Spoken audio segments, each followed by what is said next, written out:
A girl is confessing her feelings to Makoto, saying she likes him and wants to date him. Makoto apologizes and explains that because of his family situation, he cannot date her. The girl tried to reason, but Makoto bowed his head and apologized again. The girl was clearly hurt, started crying and ran away. While crying, Makoto said, "Thank you, sensei." A woman hiding behind a tree tells Makoto that he should stop calling her every time he gets a confession. Makoto apologized and explained that he didn't want to get in trouble if the confession was a joke. Sensei asks why he doesn't trust people so much and reminds him that with this attitude, he won't have any friends. Makoto says he doesn't need friends, thanks her and asks permission to go. The girl tried to stop Makoto, insisting that he at least listen to what she wanted to say. Makoto believes that by being careful, he can avoid any problems related to fake confessions. The guy will feel extremely happy before, but then he will be hurt. He vowed never to make that mistake again. When he was in elementary school, Makoto was a jokester, and the girl he liked often laughed at his jokes, which made him happy. However, one day, while playing with that girl, she told him to stop, stepped on a stone and fell. In that moment, he realized he made a mistake by just standing still. Other friends ran to see if the girl was okay and saw that her knee was injured. One friend asked if she was okay, another said they saw Makoto push her, and another pointed out her knee was bleeding. Makoto quickly remembered there were band-aids in his bag and rushed to get them, but this made everyone think he was running away. One boy shouted, "You bastard! Don't run away! Apologize!" When Makoto returned, he asked where Shizuka-chan, the girl he liked, was. Another girl refused to tell him, saying he ran off without apologizing, so they wouldn't tell him, which was terrible. Makoto tried to justify himself, claiming that he did not run away, but no one believed him. All the bad rumors were accepted as truth and he became the bad guy. He ran into Shizuka-chan, he broke my notebook, he threw rocks, he called me ugly. Everyone constantly said bad things about him. No one believed him and no one wanted to. But thank God we still have family, right? When he got home, Makoto's mother asked him if he heard a girl screaming at him. His little sister called him a bastard and accused him of saying mean things about Shizuka-chan, hurting her. Makoto couldn't believe that they didn't even listen to him. His mother asked if he knew how bad he was. Makoto's family is a strict, remarried family, and both parents prefer his younger sister. Mum told him to come back and apologize. He tried to explain, calling on his mother to listen. Mom picked up the phone and called his school. No one, not even friends or family, believes him. If they never believe, why do you have to do anything to make them believe? From that day on, Makoto told himself that he didn't need to talk. During high school, he read books every day at the library. Classmate, Saito, is always there. One day, he saw a phone on the table, pushed it towards her and asked if it was hers. When she blushed, he said she had forgotten it at the library, and she thanked him. Saito realized that he was always at the library and decided to ask Makoto which books he liked. He thought about it and felt very happy. At that time, he lowered his guard because he thought he had a friend. But then, he became a criminal who tried to attack her. It was a misunderstanding, of course, but he became lonely again. Or he should be, because girls call his name. He wondered what they wanted from him. He noticed a girl named Kisaragi. She said that she had liked him for a long time and wanted to date him. Makoto asks if there are any bad rumors about him. Kisaragi says she trusts him and asks if they can at least be friends. He agreed, saying that being friends was fine and they should start from there. She mentioned that maybe things were moving a little fast and asked if he could see her on the weekend. That weekend, he became a laughingstock. He was tricked by her and the other students, and they laughed at him, praising Kisaragi as a genius. She thought he was disgusting, thinking to herself, "Is this guy really saying I can't wait until tomorrow?" Makoto realized he had been fooled again. She had confessed to him as part of a punishment game. Looking at the phone, he realized that his heart, the heart that had once loved after the incident with Saito, still held a little, but was now completely broken. He deleted her number. Then bad things kept happening. He felt cold and felt relieved when he put on gloves. A girl called him, "Good morning, it's so cold." He remembered her name, Nanako, realizing he had forgotten her last name. He remembered her talking to him a little during break. Nanako talks to Makoto, causing the other girls to approach, asking if she knows about the bad stories and warning that he could trick or harm her. She reassures the girls that everything is okay and that Makoto is not that kind of person. Arriving home, Makoto read a text message from Nanako suggesting they go to karaoke on the weekend and maybe she could bring a friend or two. He thought about karaoke, about them having a room, and decided that would be fine since she would have company. When he arrived, the boys were laughing at him. One person said, "Makoto can't get close to Nanako," asked if he was too emo and called him disgusting. They mocked him, asking if he really thought she would come. Another person suggested they stay with him to get all his belongings. At this time, Makoto realized he had been betrayed many times. You shouldn't lower your guard. He hated himself for constantly falling for the same trick. He ended his high school years with complete loneliness. A girl walked up and called his name and suggested they go home together. He recognized her, thinking of Miyazaki Shizuka for some reason. All the girls who betrayed him in the past went to the same high school as him. He thought about how she never talked to him all through high school and wondered why she was talking to him now. He turned away, not wanting to get involved. She looked surprised and followed him. She asks if this is his house, but Makoto just wants to go home. Shizuka mentioned that he became very gloomy, and she was surprised that he had no friends. She said she could be friends with him if he wanted. Makoto was speechless. Shizuka says that many things happened, but it's over now. She thought he was too strong at that time, but never believed the bad rumors. Makoto feels everything is wrong. The school life that Miyazaki saw was completely different from his own. She says she believes him. Makoto wondered why she said that now. She tells him to stop being shy and they should go back to doing silly things like before. She asked if that was okay. Makoto asks why she's laughing now and asks if he's angry since they never talked until now. She said they were in different classes and she was too shy to talk to him. Shizuka apologizes for what happened before, saying she was scared but wanted to change now that she's entered high school and found the courage. Makoto knew the story and what happened afterwards, so he asked her to stay away from him. She held his hand and asked, "Stay away? Why?" She said that he used to like her before and asked him not to behave strangely. Makoto admitted it was his fault and asked her to stop. He said, "I'm really sorry," leaving Shizuka speechless. He told her that it was too late for her to say she trusted him. He went inside. She tried to stop him, but he locked the door. His sister said he came home late and asked if he was with Shizuka. He realized she was eavesdropping. He told her he was home, apologized for being late, and asked if he could go upstairs. She tells him to stop being polite, reminding him that they are brothers. She said, "Come, Oni-chan, you were so bright and cheerful before." He asked permission and left. She welcomes him back. His mother noticed he was late and told him to get ready early. She might come home late because of work, and said they should go somewhere to celebrate his first day of school. Makoto hadn't heard this before. He said it was amazing. His mother told him to enjoy his time with his family. Since the incident with Shizuka, things became awkward whenever he went out with his family, so he stopped going. He only studied and read books alone. His mother added that Dad may be abroad for work, but he should stop sulking because they are a family.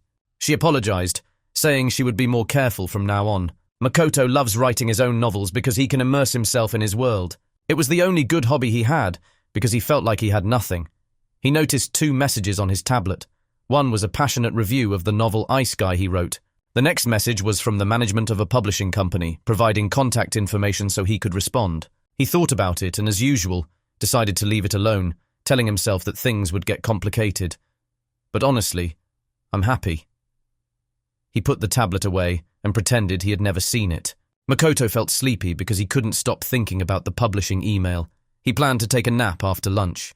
When he saw a girl reading a book while eating, he thought about her eating alone.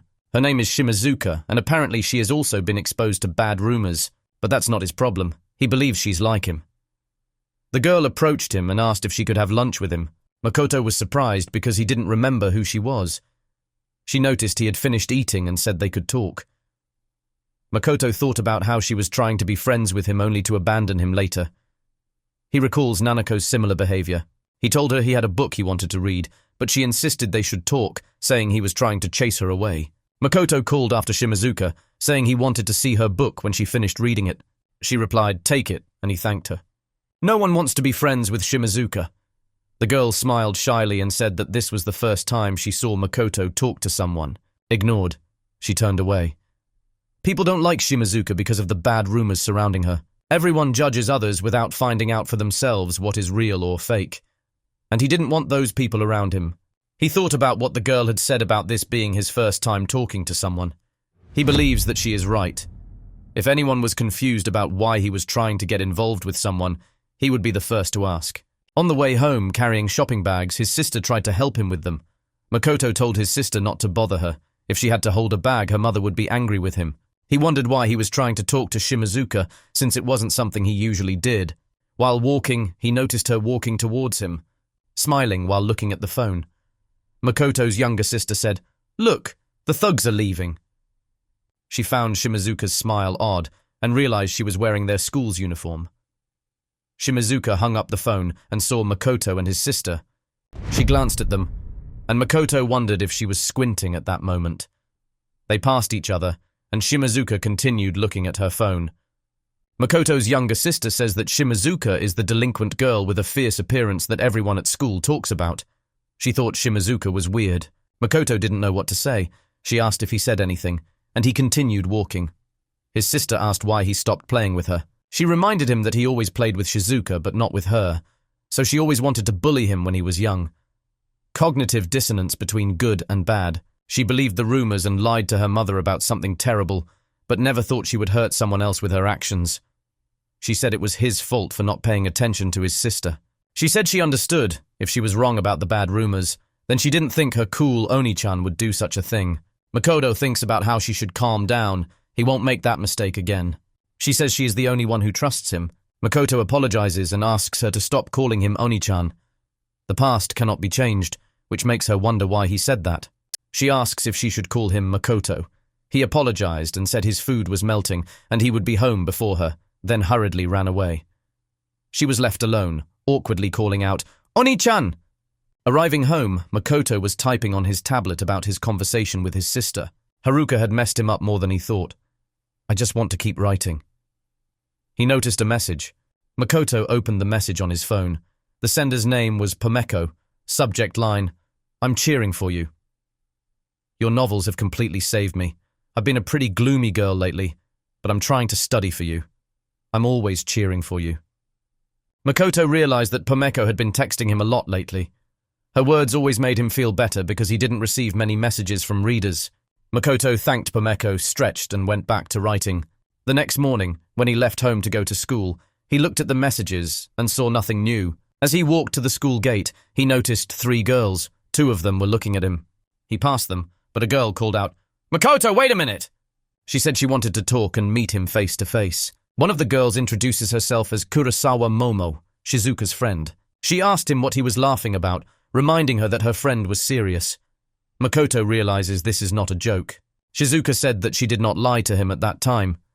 She knew a lot had happened before, but that was in the past. She asked if they could move forward and suggested watching a movie together, thinking it would help him feel better. Kurosawa Momo hugged Shizuka, called her a good girl and said she was cute. Kurosawa turned to Makoto and yelled, questioning his attitude and calling it stupid. She says no one cares about the past, and even though he is a violent person who has done bad things, Shizuka says she likes him. She accused him of making up a fake confession and asked if he was crazy. Shizuka asked her friend to stop, saying everything was fine. Makoto didn't know if it was kindness or not, but Miyazaki never tried to correct his distrust. Shizuka tells Makoto that he doesn't look well. Kurosawa calls Shizuka cute and compares her to Makoto. Makoto realized he needed to use a harsher truth to get his point across. Shinozuka walked up to them and said, "Hey, get out of the way," looking at them sharply. Kurosawa asks why she looks scary and reminds her that they used to be friends, saying they didn't do anything wrong. Shinozuka replied, "Friends? You really dare to say that?" Kurosawa insists that they were friends before and suggests they hang out together next, asking her to stop acting like a delinquent girl because she knows it. She says she believes in her. Both Makoto and Shinozuka stared at them. Shinozuka tried to say something, but Makoto asked her to be quiet. He asked Shizuka and Kurosawa if they had ever had to endure baseless slander, if they had ever tried to protect someone but ended up being accused of something they didn't do. Have they heard terrible things from someone they cherish, or have they been betrayed by someone they trusted? He told them to stop talking as if they knew everything when in fact they knew nothing. All he wanted was to stay out of trouble. He asked them to leave, saying it's too late to fix what happened. Shizuka started to shed tears and ran away crying. Shinozuka stood and observed everything in class. She was drinking from a bottle, impressed with what she saw on her phone. Makoto guessed that she was reading a web novel and really liked this chapter. He noticed her typing, believing she was typing like a maniac at a rapid pace. He took out his phone, but there was still no message for him. Makoto wanted feedback after he added a new section yesterday. He received a notification from Pomiko with the title, "I really like this part. I finally found the time to read it this morning. The latest chapter is really great. It was a bit embarrassing to use the heart because I've never done it before, but it's really that good. I had a bit of trouble this morning, but I feel better thanks to you." Makoto was glad to hear she liked it. He wondered if it would seem strange to answer immediately, as if he had been waiting. He dismissed this thought, telling himself that now he really wanted to answer. He will thank her and mention that he is planning a new chapter. At that time, Shinozuka stared at Makoto. Look at his face while holding the phone. Makoto was also holding his phone. She replied to the text, "What's going on?" She looked at Makoto after answering. Then Makoto received a ping notification on her phone. A message from Pomeko with the subject, "If possible." Confused, he asked, "What could be possible?" Shinozuka realized who she was texting, and her face turned red. Her phone slipped from her hand and fell to the ground. Makoto noticed a Pomeranian dog logo sticker on her phone. He called the dog's name, and Shinozuka's face turned even redder, realizing that it was Makoto all along. Makoto realizes that the dog icon on her phone resembles a Pomeranian. He wondered if Pomeko got her name from the Pomeranian dog. He tried to stop himself from thinking too much, telling himself, "It's not Shinozuka, it's definitely Pomeko." They avoid each other's eyes when the situation becomes awkward. She made a sound and he looked at her, adding to the tension. Makoto's heart beat fast and he wondered about the emotions he was experiencing. He couldn't stop sweating for some incomprehensible reason. He told himself to calm down, reminding himself that Shinozuka and he weren't even friends. Someone said good morning, and a teacher announced that homeroom was about to start. Makoto decided to delete the message and forget about it later. He plans to delete it when class ends. But after class, even after lunch, he still hadn't deleted it. He looked at his phone and thought about why he couldn't delete her messages. Holding the phone made him feel uncomfortable, but he thought there was no need to rush to delete it. The last class is about to begin. The morning had become stressful, and he just wanted to go home. The teacher reminded them that they had completed their recent semesters, but there was something else. Now when Makoto looked at Shinozuka, he noticed that she had an intimidating aura. It was as if she was trying to create distance by instilling fear in those around her. The teacher talked about forming groups for the trip. Makoto tried to stop himself from thinking about Shinozuka-san, feeling it was better not to get involved with people. Trip. Makoto was always alone, so he had no memories of such events. Trying to remember only made him feel nauseous. The teacher told the students to form groups over the next few days and suggested they talk to their friends. Makoto stood up, thinking about going home quickly. Shinozuka glanced at him, face still red. She tried to say something to him, but Makoto asked permission to leave, saying he would return first. Shinozuka seemed to want to talk to him. She kicked the table, stood up and screamed, asking what he was looking at and telling him to stop trying to be friends with her. She angrily left in front of him. Saito approached Makoto, asking if Shinozuka was his friend, showing his dislike for her. Makoto recognizes her as Saito Miyu. She completely changed her appearance to show off in her high school debut. He remembered the incident at the library. Makoto asked permission to leave and started to leave.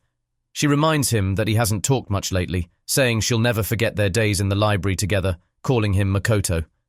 She reminisces about the fun times they had, remembering when she was an ordinary girl who couldn't talk to boys, but he was special. She wondered if that was the feeling of first love, admitting that it was awkward. She asked if it was sad to be alone. Makoto says he knows everything that happened after that. He asked if they went to the same school as her sister, specifically Shizuka, Nanako, and Kisaragi.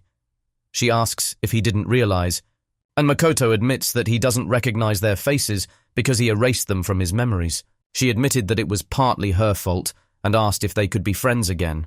Makoto refuses, but she insists that she has learned about romance games and that by learning from her mistakes, she can fix everything.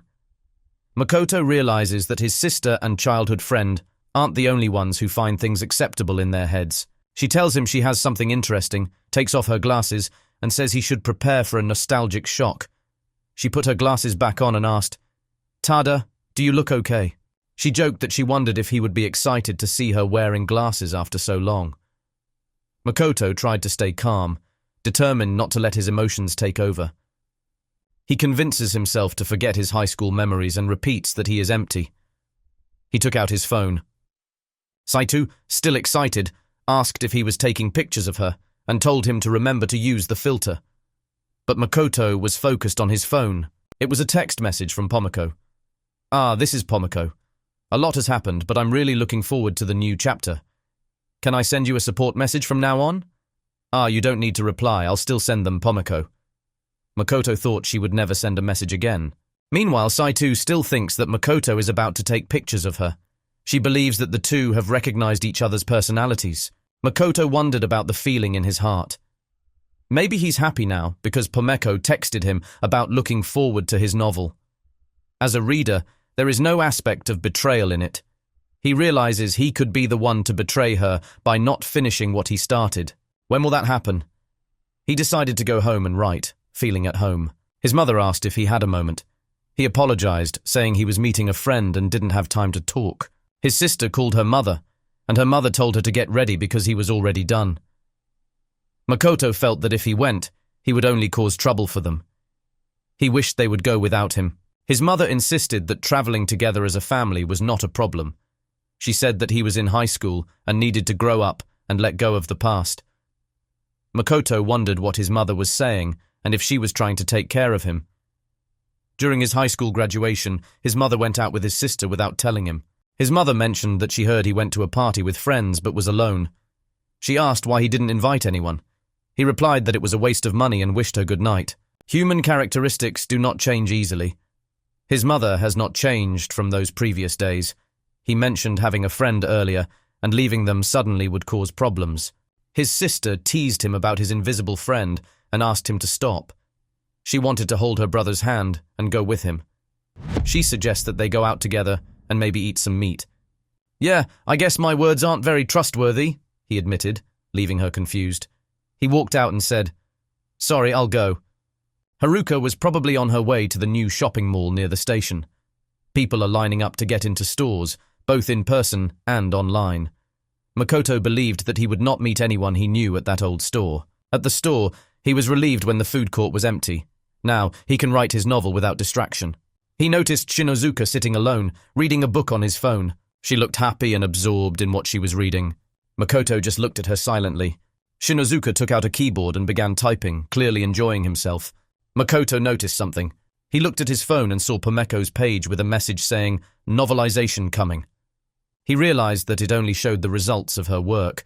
He understood that Pomeko-san was also a writer, and her works were being published, although she stopped updating them a year ago. The message from Pomeko read, I read the latest chapter.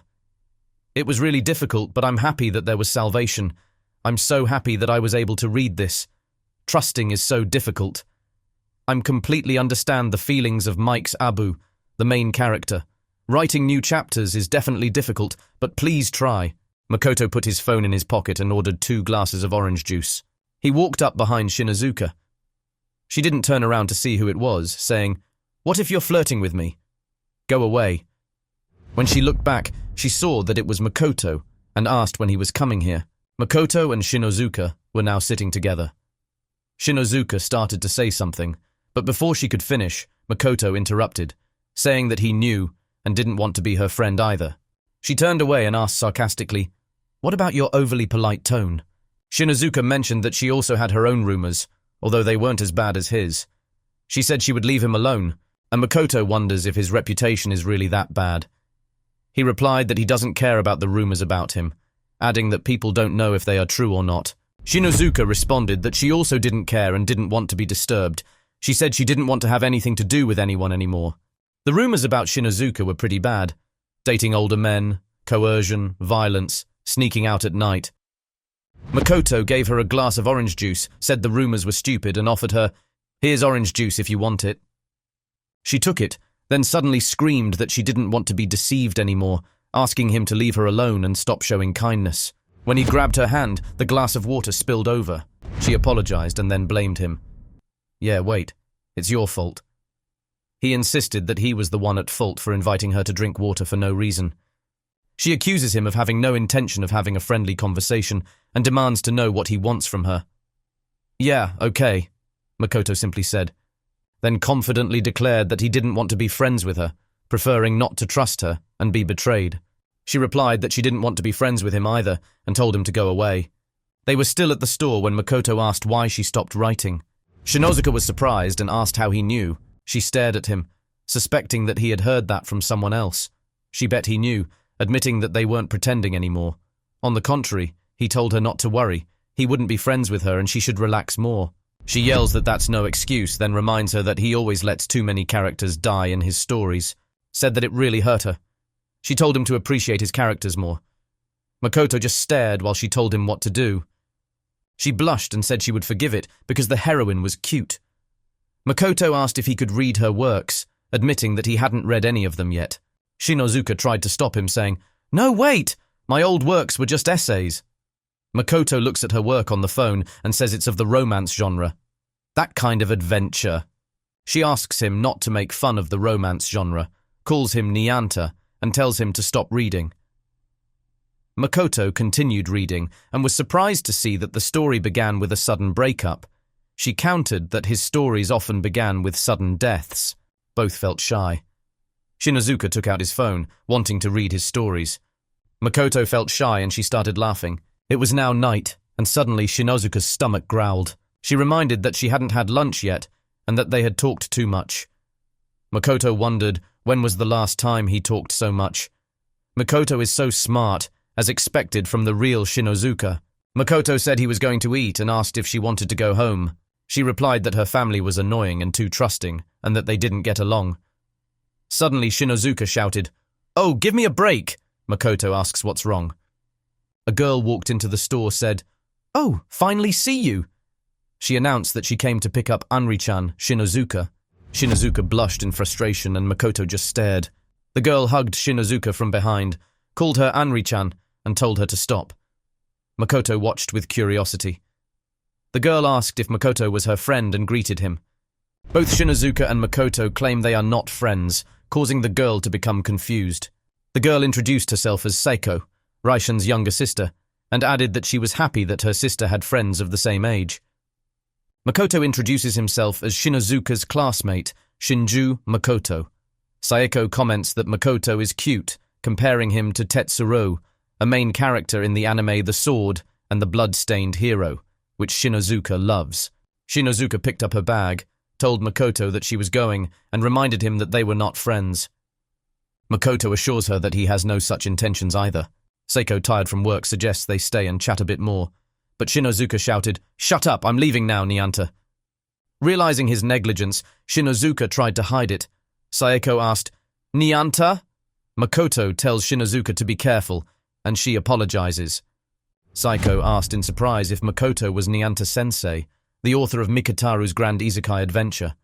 She eagerly asked him to confirm it, calling him Nianta-sensei. Saeko asks Shinozuka if Makoto is really Nianta-sensei. Makoto, confused, didn't know where to start. Shinozuka denied it, asserting that she never said Nianta.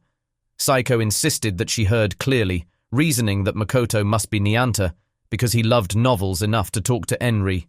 She calls Makoto Nianta and asks why he hasn't responded to her text. She said she had been waiting eagerly, expecting him to arrange a meeting with the editor. Makoto recognized her as the person who sent him the revised version for publication a few days ago. Saeko reminds that Shinozuka should tell her that she is Nianta-sensei Makoto's friend. Shinozuka shouted, "We are not friends." Saeko explained that she had been worried about his lack of response and asked if he needed more time to think about publishing. Saeko suggests they discuss publishing later, since it's late and they live close to each other. Call it the fate of publishing. Shinozuka felt annoyed with his sister. Makoto notices the difference between Shinozuka and her sister Saeko, wondering if it's because of Saeko's calm and brilliant personality. He stopped himself from thinking about Shinozuka and asked her about her sister being an editor.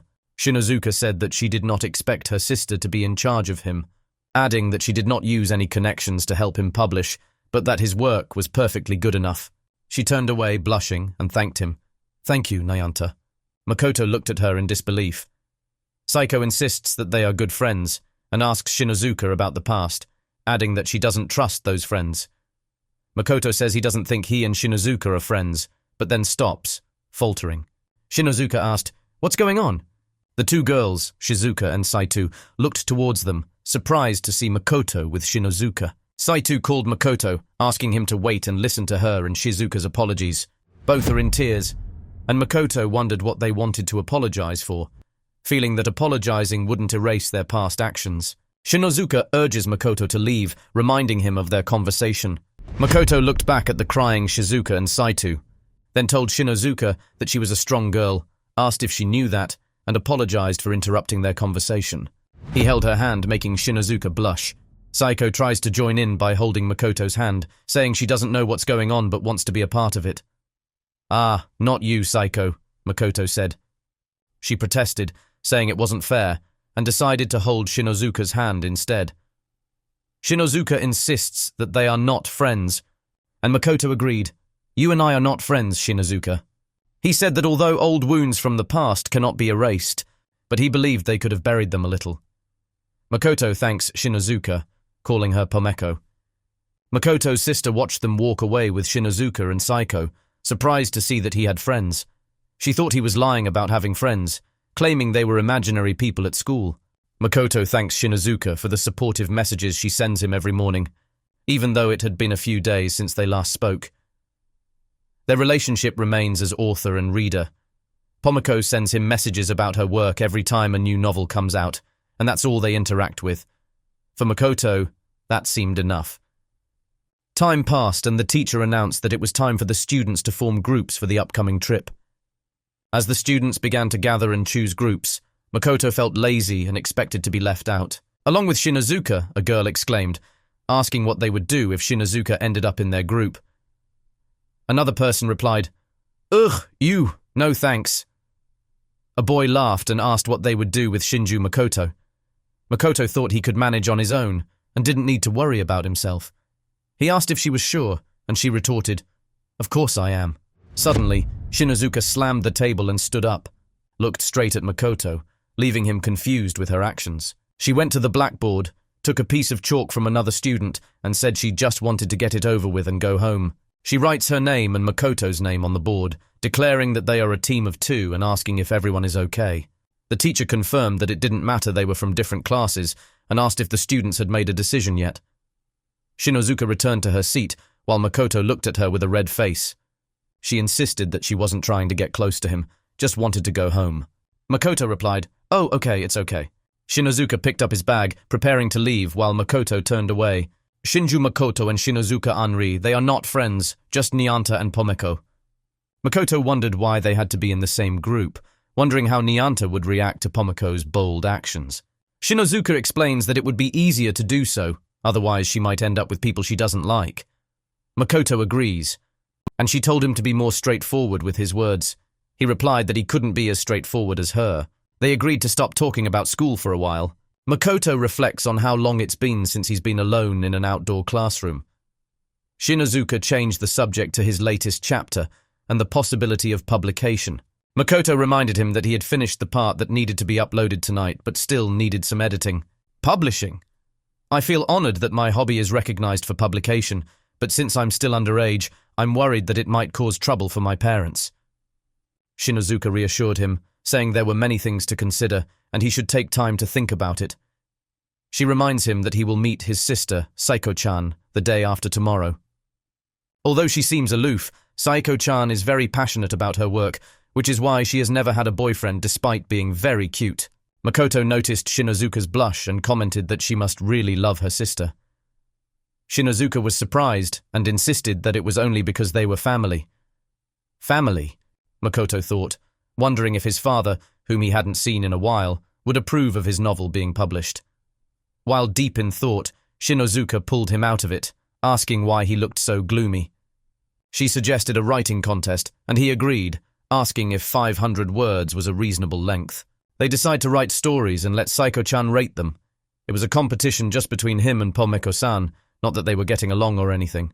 Shinozuka finished quickly, declaring, "Okay, I win in speed." Makoto notes that speed is not the goal of the competition, but she tells him to be quiet and shows her his story. He handed the phone to her, and she read it with a smile. Looking at her, Makoto covered his mouth with his hand, wondering if he was smiling. Tears of laughter streamed down his face as Shinozuka teased, asking if he was about to cry and saying that her work must be the best. Makoto smiled brightly and said, "Yeah, you're great, Pomeko-san." She looked at him and said, "Fufu, if you say so." The next morning at home, Makoto's mother greeted him with a good morning, asking if he was leaving early again. He replied, "Yeah, I'm going," as he headed for the door. His mother asked if something was wrong. "Oh, I don't know what to say," she said. "Whether you did it or not, once it becomes a rumor, it becomes the truth. That's the world we live in. You've been arrested for violence. Now please God stop causing trouble. Don't create problems for the family." His mother's words from the past echoed in his mind, and as much as he wanted to forget them, he couldn't. It's not that she was a bad person. She tried her best to be a perfect mother. She asked him to say what he thought before leaving. Makoto reflects on how his mother's words often break his heart. He wondered what her reaction would be if he told her about publishing, realizing that she didn't even know he wrote novels. A high school student sells a novel he wrote solely as a hobby. Makoto thought about it. He wasn't sure how much confidence his mother had in such a project. He still had time before meeting Saiko tonight, so he would think about it at school. He told his mother it was nothing and walked out. His sister called "Oni-chan" and threw a kuzumochi at him, saying he should have a safe trip. Normally, she never stopped talking about wanting to go with him. At school, in the staff room, a teacher apologizes for calling Makoto and Shinozuka. She expressed surprise at how they seemed to get along as friends. Shinozuka clarifies that they are not friends, and the teacher misunderstood. The teacher reassured them that she wasn't asking them to keep quiet or avoid trouble. After all, she was just their homeroom teacher. But she is also an adult, closer to them than family. She offers to help if they need it. Shinozuka asked the teacher what she meant. The teacher explains that the world is full of absurdities, and school is a miniature version of it. She doesn't tell them to make as many friends as possible, but encourages them to find someone they can trust, even if it's just one person. Makoto replied, "Sensei, I'm sorry, but even if you have someone to trust, one day they will betray you." Shinozuka agreed, saying, "That's right, because you will be betrayed at some point. You never needed friends in the first place." The teacher asked if they would accept being betrayed. Shinozuka said that she did not understand what the teacher meant. Makoto and Shinozuka exchanged a look, and Shinozuka said angrily, "You're so stupid! Why are you looking at me at this time?" Makoto denied that he was looking at her. The teacher said they could leave when they were done. Shinozuka asked if the teacher was telling them not to skip outdoor class. Makoto shrugged, not sure what the teacher's intentions were. As they left, someone interrupted, saying, "Excuse me." A girl approached Makoto and said, "Long time no see," and called him Makoto. Makoto, confused, asked, "Long time no see?" "Sorry, but who are you?" The girl replied in surprise, "Huh? Are you kidding?" Makoto doesn't remember her at all and wonders if this is a joke. She introduced herself as Kisaragi. "Are you the one who played the fake confession joke on me?" he wondered. "Have you ever made that face?" "I don't remember anything." Makoto replied, "Long time no see, Kisaragi-san." "Miss, I'm sorry, but I have to go," he said. She asked him to wait a moment, explaining that it was a punishment game and she had no choice. She added that she was afraid that her friends would hate her if she didn't participate. Kisaragi confesses that she really likes him and suggests starting over. Makoto asked, "Start again? Isn't this just a fake confession joke?" He wondered what happened to him today. Usually, he will end the conversation gently. He reminded her that she had laughed at him at that time. Makoto doesn't want to have this conversation in front of Pomeko-san. Kisaragi apologizes and asks if he wants to go on a date with her this weekend. Makoto says it's too late, leaving Kisaragi confused. "You were forced to do it."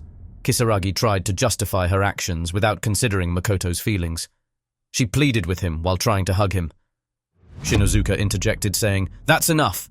She told Kisaragi that Makoto had plans for outdoor class with her, so he didn't have time for nonsense. Kisaragi was confused and asked why Shinozuka was obstructing. Shinozuka points out that Kisaragi was the one who interrupted their conversation. Holding Makoto's hand, Shinozuka told Kisaragi to go away. Makoto looked at his hand, surprised. Shinozuka pulled him away, saying, "Shinju, let's go," and he agreed. Kisaragi stood still, angrily looking at Shinozuka. Shinozuka tells Makoto that he will be late for his date with Saiko-chan, reminding him that it is because he is shy. She warns that Kisaragi is a dangerous type of girl. Makoto looked at his hand where Shinozuka had grabbed it. She asked if he wanted her to hold his hand again. He refused, saying she would blush again so he would let it go. She asked him what he meant, and he thought about the warm feeling that remained in his hand. A girl called Makoto's name, congratulating him and reminding him of her part. She asked if he was going to the party after class. Makoto also congratulated her, called her Miyazaki-san, then asked permission to leave, making the girl confused and calling his name. She wondered what was wrong with him but decided to talk to him later, since they went to the same high school. Miyazaki mentioned that she saw Makoto with Shinozuka and another beauty, which surprised her. Saito commented that Shinozuka was quite attractive, with super smooth skin that makes her a little jealous. She asked if Shinozuka is her real name. Miyazaki asks Sato-chan what kind of person Shinozuka-san is, in case bad rumors start about Makoto. Sato-chan said that people say Shinozuka is some kind of thug, but she really doesn't know if that's true or not, because Shinozuka is always alone in class. Miyazaki observed that Shinozuka did not appear to be friends with Makoto, and doubted that she was having a pleasant conversation with him. Makoto's sister recalls Kisaragi searching for Makoto earlier, but did not respond. Miyazaki said that she had heard rumors that Kisaragi-san used to have a good relationship with Makoto. Makoto's younger sister mentions that Kisaragi seems normal and quiet at first glance, but is actually quite popular among boys. Saito had also heard about it, saying that she was a princess type. Makoto's younger sister reminds her that something is happening to Nanako. Saito asked if Miyazaki wanted them to go to the same school. She agreed, and her younger sister Makoto said that her brother was really nice. She noted that his demeanor had changed. "I'm not as scary as before," even accepted her Kuzumochi. She wondered if it was because of Shinozuka that he became like that. Hearing such words made Miyazaki-san sad. They all have feelings for Makoto, but made a mistake. One particular day in elementary school, Miyazaki Shizuka was injured, and she was feeling sad. She realized that Makoto was unfairly blamed, all because they were joking around, and this happened because she tripped over something. She should have said something in that direction, but his classmates quickly turned their backs on him. Makoto didn't hurt her, but she couldn't speak up in that atmosphere. For the children, school was their world, and being condemned by their friends turned Makoto into a gloomy person. Miyazaki fears that Makoto will remain the same even in high school. She knew she should clarify the misunderstanding, but was afraid that everything would be blamed on her and everyone would hate her. With that in mind, she avoided looking at Makoto and ran away. She hopes to make peace in high school, but life is never that simple. From that day on, she always chose to betray Makoto. This was the mistake her weak self had made. Makoto's sister revealed that she knew about that incident. Miyazaki felt confused when his sister Makoto explained that she had heard about the incident that day. She heard that other friends threw pebbles at him and damaged his things because they thought he had hit Shizuka-chan. But she doesn't know the truth. She asked if it was true that her brother had done bad things, and a friend of hers confirmed it. One of the friends said, "Maybe he's just pretending to be nice in front of his family." Another added, "I think the word is two-faced." But his mother is not Makoto's biological mother. Her friends made her believe that her brother was a bad person and that he would be alone because of it, claiming it was his fault at home. Haruka was greeted by her mother when she arrived, who said, "Welcome home, Haruka. How was school?" Haruka tells her mother that only Oni-chan hurt a girl, causing her mother to exclaim, "What?" At the same time, Makoto came home and said, "I'm home." Then his mother called his name, "Makoto! Haruka!" Makoto's younger sister thinks about how he always plays with Shizuka-chan. Haruka wished he would pay more attention to her, so she thought about bothering him a bit and told her mother about it. At that time, Makoto became more and more gloomy. Haruka always waits for the opportunity to apologize and shower him with kindness, thinking that it will make up for her actions. But now she realizes how stupid she was. When she wanted to show kindness, it was too late. Now, she is just a stranger in his eyes, and he only responds with superficial answers. She knew it was too late to regret, but she wished she had been nice to him sooner. This is the mistake she made. Saito asks if they know about the rumor that Makoto attacked someone. Haruka asks if it was the incident in the library. Saito explains that she always thought that way, but on the day of her high school graduation, she realized she should tell them the truth about the situation. Miyazaki mentioned that on that day, during the earthquake, Makoto tried to protect her from objects falling from the bookshelf. Saito, confused, asked, "What?" Miyazaki stood up, ran away, and apologized, saying she was sorry for not being able to tell her about it at the time. She said goodbye, and Saito exclaimed, "Wait!" At first she couldn't understand, but then realized Makoto protected her. That's right, there was a big earthquake that day. At that moment she was surprised to see Makoto rushing towards her. "Shinjuku, an attack, Makoto!" the students exclaimed, attracting everyone around them with that shocking statement. Then she heard voices criticizing Makoto. "Makoto attacked me," she thought, full of doubts about that good friend. There was no way people would look at him with such disdain, thinking they had misjudged him. Makoto cried alone, and a student asked Saito if he could accompany her to the infirmary. Another said she looked adorable without glasses. Attacking someone just because they are cute and shy is the worst. The boys declare that they will protect her. Saito was also shy at that time, so she didn't have many friends. It was the first time someone pampered her like that, making her feel extremely happy. In fact, she should have immediately asked Makoto about what he was trying to do at that time, but she couldn't because of the way everyone around her acted. Because of that incident, she made new friends and learned how to be more stylish. School life became so interesting that she forgot about the attack. Haruka mentions that Saito is very popular in 9th grade and knows a few people who have confessed their feelings to her. Saito said that she refused them all, surprising Miyazaki-san and Haruka. Saito admits that no one is as cool as Makoto-kun, although she doesn't know why she thinks so. After someone told her the truth, she saw him that same day. At that time, happy memories from the library came flooding back. Saito holds romantic feelings for him. Understanding that, she desperately called his name, but Makoto-kun didn't turn to look at her. At that moment, she realized what she had been doing to him all this time.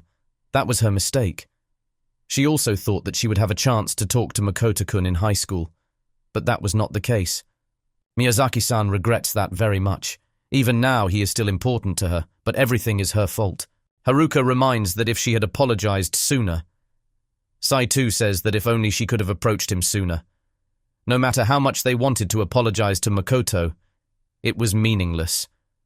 There was no reason for him to trust them. So what can they do? Saito wanted to apologize to him right now, and Haruka wanted to do the same, but her brother wasn't looking at them. Miyazaki suggests that they must take action to make Makoto return to his kind self. Only then can they apologize. The group agreed to take action. Haruka promises to do her best, and Miyu decides to try talking to Makoto more often. However, Miyazaki warned that they should not contact him directly.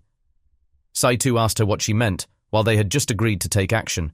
Haruka supports Miyazaki, saying that since they are the ones who hurt Makoto, they should not be allowed near him. Invading his personal space is unacceptable, and words of regret at this time mean nothing. They don't even have the right to love you anymore. When the delinquent girl Shinozuka succeeded in recapturing Makoto's heart, they should support her wholeheartedly. Miyazaki and Saito were initially confused, but then realized that although they cannot correct their mistakes, they can support Shinozuka-san. Saito agreed, and they decided to help develop the relationship between Shinozuka-san and Makoto, supporting them in any way possible. They decided to focus on the closest event, preventing obstacles from appearing in the scene, which meant stopping Kisaragi-san and Nanako-san as a priority. They laughed together, feeling united in this new mission. Even though the reason they met was not a good one, they were happy to come together and chat. They promised to do their best and agree that this will be a secret between them. An alliance is formed. In the morning, Haruka gave Makoto a kuzumochi from when he was a child. He pretended to like eating kuzumochi for her, even though in reality he didn't. Makoto wonders why she remembers what he likes. Before he always thought, I have to protect my sister, every time she called him Oni-chan. But now, he doesn't feel anything. He wondered why Miyazaki was acting like the old days, trying to talk to him like when he was a child. They were always together because she always followed him closely.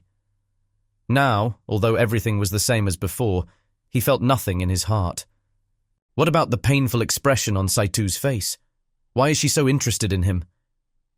He liked the times they read books together, because when he was with her, he could forget that incident. But if she looked at him with those kind eyes again, he wouldn't feel anything in his heart. Makoto reflects that the way he is now is not their fault. He neither liked nor hated them, nor did he hold any contempt for them. He was just swallowed up by the bad things of the world because he couldn't control himself. He can't trust anyone anymore. No matter what anyone said to him, his heart felt nothing. He guessed it was too late.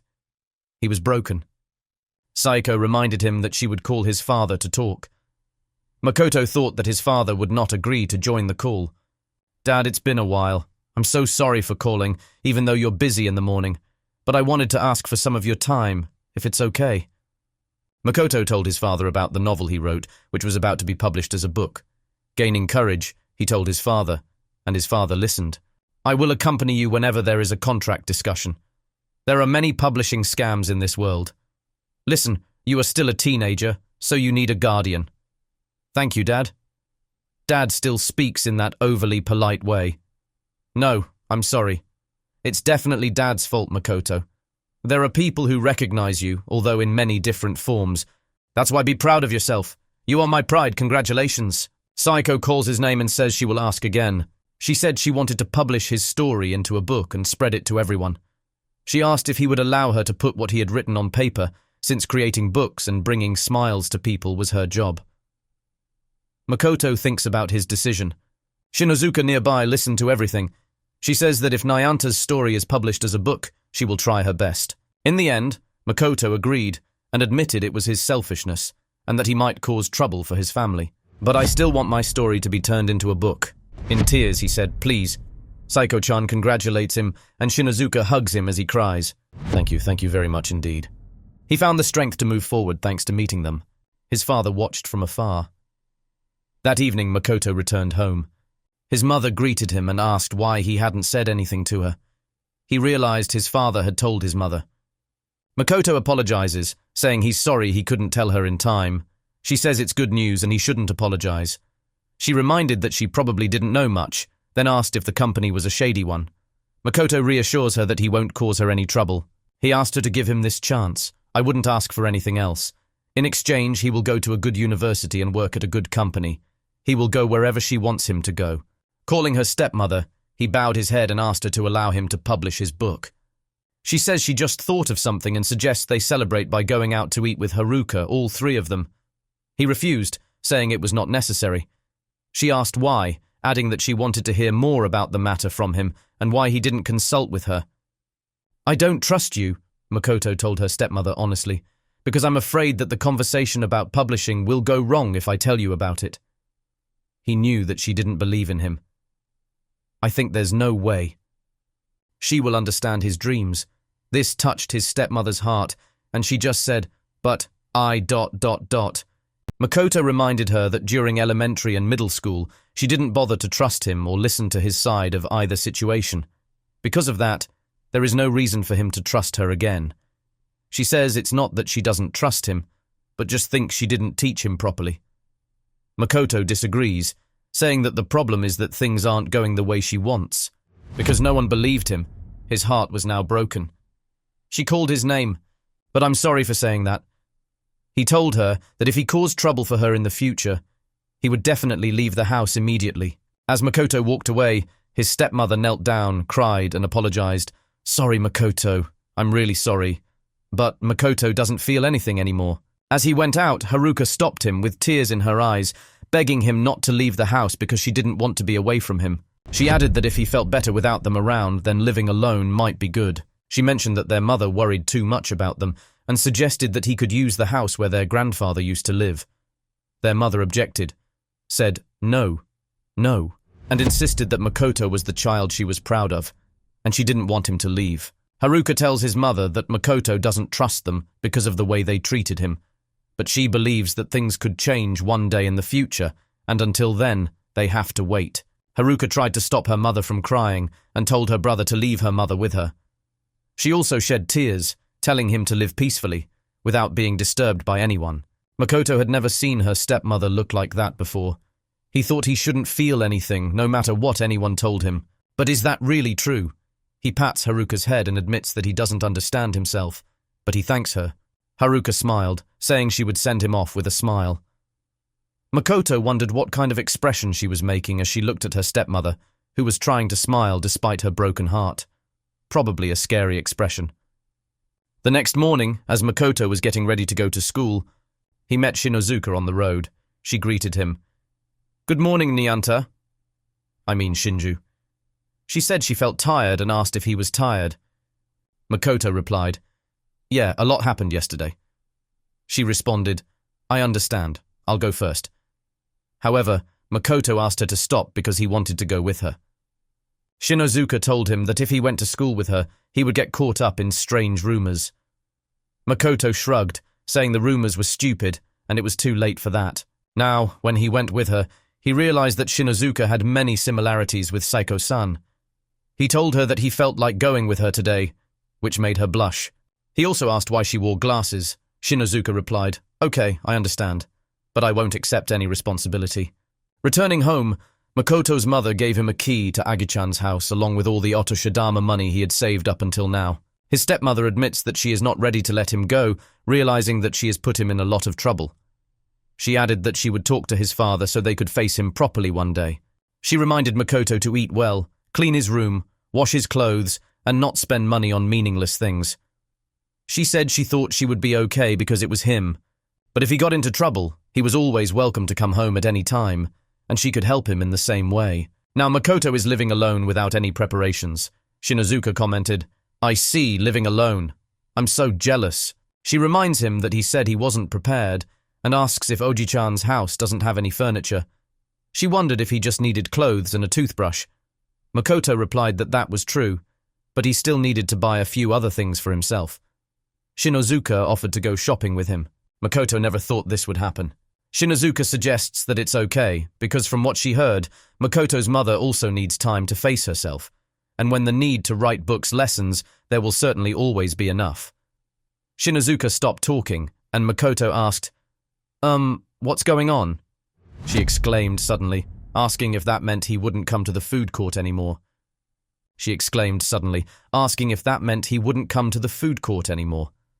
Makoto was confused. Now that he thought about it, he often went to the food court because he didn't want to go home. He said that sometimes people go there to flirt with girls, so it's not a good place to write. He asked her if it was right. Makoto added that she was always welcome to come to his house any time. This made Shinozuka blush in surprise because she didn't expect him to say that. He reassures her that there are still people coming to the food court. For Makoto, the time he spent talking with Pomeko-san were special moments. Shinozuka began to hesitantly ask if he really meant his house. She insisted that it wasn't like she would feel lonely or anything, adding that that wasn't the reason she asked him. She admits that it is true that it can be difficult to concentrate on writing when people are trying to flirt with girls. After talking too much, she finally agreed. And yes, it would be great if we could find a quiet place to write. But Makoto was worried about leaving her alone, which is why he invited her to his house. Shinozuka blushed and asked if he was sure that was okay, and if she wouldn't bother him. She emphasized that they were not friends after all. Makoto reassures her that they may not be friends, but it's okay, she can come to his house to write. When they arrived at school, Makoto asked Shinozuka if she felt the atmosphere around them was a bit strange. She asked if he felt the same, noting that everyone kept looking their way. Makoto joked that maybe it was because of her glasses. She shouted, "That's not close at all! It must be because you don't have that strange smile on your face like usual." All their classmates looked at them and talked. Shinozuka said, "Damn it!" Because they've been talking about this so much, now it's impossible to read the latest chapter. Makoto mentioned that he really tried his best this time. Saito appeared, seemingly late, as she was out of breath from running to class. She said, "Oh, I made it in time. God, I'm so tired." She noticed Shinozuka and Makoto talking and walked back to her seat with a smile on her face. A girl asks Makoto if he has changed his style, mentioning that he looks different today. Makoto wondered who she was talking about. He replied that not really, even though that girl was Mizuki, whom he ignored last time. She was glad that he was speaking more naturally now. Mizuki happily said that she had watched them chatting together at school and thought they were a really nice couple. Saito reminds Mizuki not to bother them and says she's glad she didn't confess her feelings. Mizuki asks if it's okay, because she wants Makoto to help her heal her broken heart. Saito said it was rude to ask if she hadn't noticed they were reading books right now. Shinozuka shouted at Mizuki, asking why she thought that Makoto and her were a couple. She asks if Mizuki wants her to slap her. Mizuki patted Shinozuka's head and said that she didn't look scary at all with those glasses, but that she sounded like a barking Pomeranian. Anyway, she heard when Makoto told her to come to his house. Saito apologizes for disturbing their writing time and says she will take care of Mizuki. She pulled Mizuki away from Shinozuka and Makoto, leaving them both bewildered. She was no longer in the mood to read light novels. She suggested that they should plan shopping for his new home. As a man, Makoto doesn't know what he really needs. He pointed out that he needed to buy a cup. She asked if he meant the coffee cup, since he usually drank coffee after all. He said no, but he needed to buy a cup for her. She looked at him and blushed, asking, "My cup?" It's nice to have one, but still. Things like that happen. As he was waiting for school to end at the mall, Shinozuka asked if they had bought everything. Makoto asked Shinozuka if she really didn't want to buy a cup.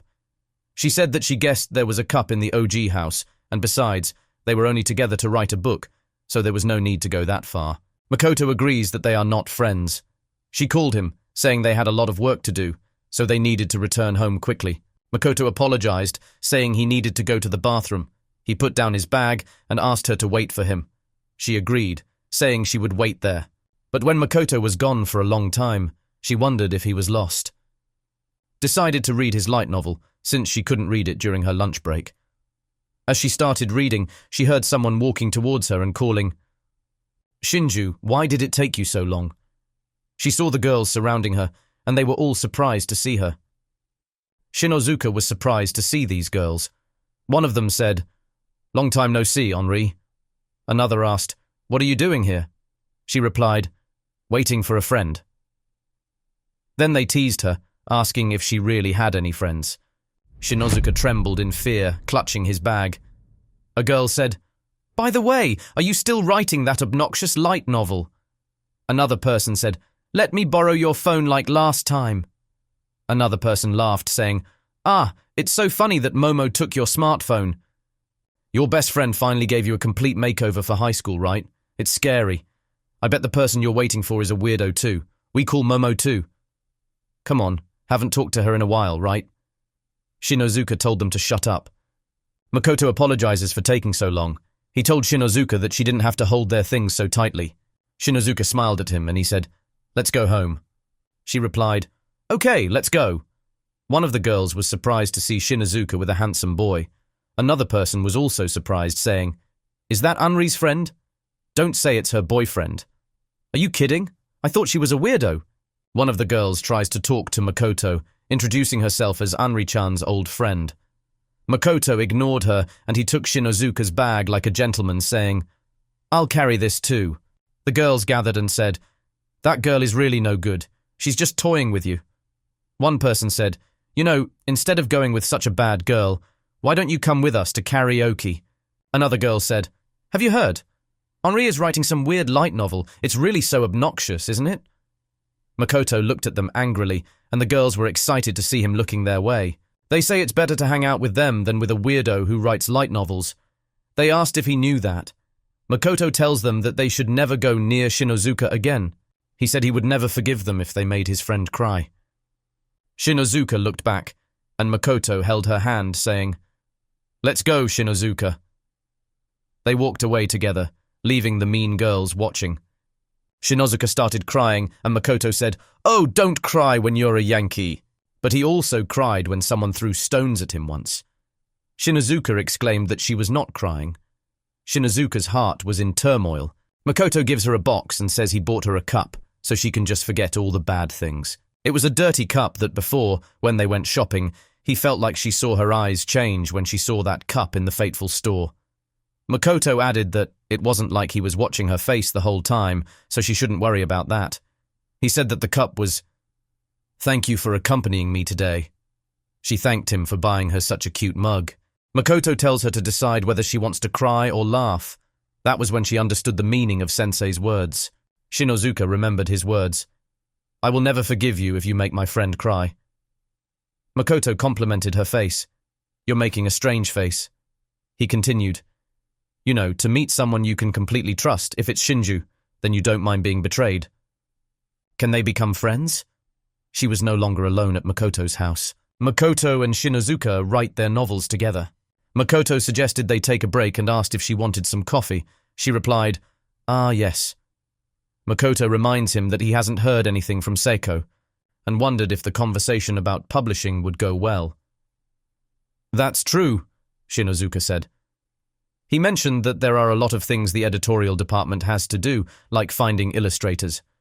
She added that in the near future, he will be very busy with revisions. She asked about the status of his new work. He replied, "That's true."